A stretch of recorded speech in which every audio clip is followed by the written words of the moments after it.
Nawawi Pomalingo resmi menjabat sebagai Ketua KPK sementara setelah mengucapkan sumpah jabatan di hadapan Presiden Joko Widodo di Istana Negara, Jakarta, beberapa waktu lalu.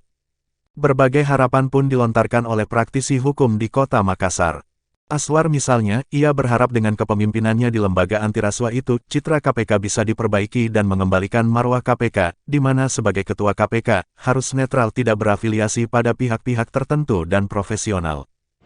Semoga KPK ke depannya bisa memperbaiki citranya yang kurang baik selama ini waktu dipimpin sama FB.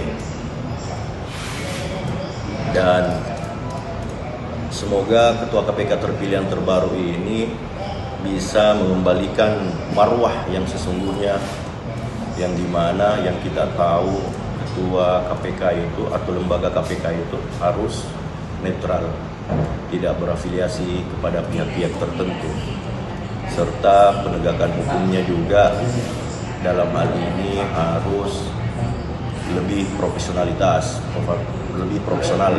dalam hal penegakan hukum.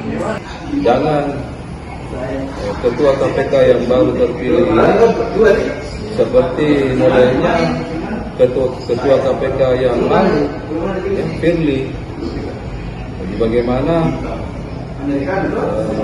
KPK ini betul-betul menjalankan tugas dan fungsinya sebagai lembaga yang independen, yang bebas dari pengaruh atau intervensi dari siapapun juga dalam hal melakukan penegakan hukum. Sementara itu, Sukamto berharap agar Ketua KPK yang baru lebih tegas dan selektif dalam memilih perkara, terlebih perkara besar, jangan ada tebang pilih dalam menyelesaikan perkara.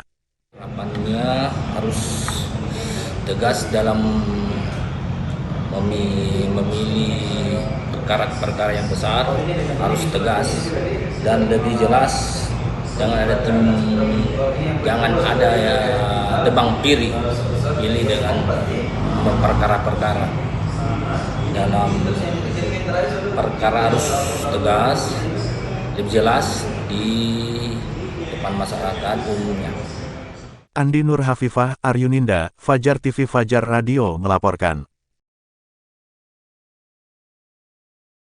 Terima kasih telah menonton. Jangan lupa subscribe dan share. Terima kasih.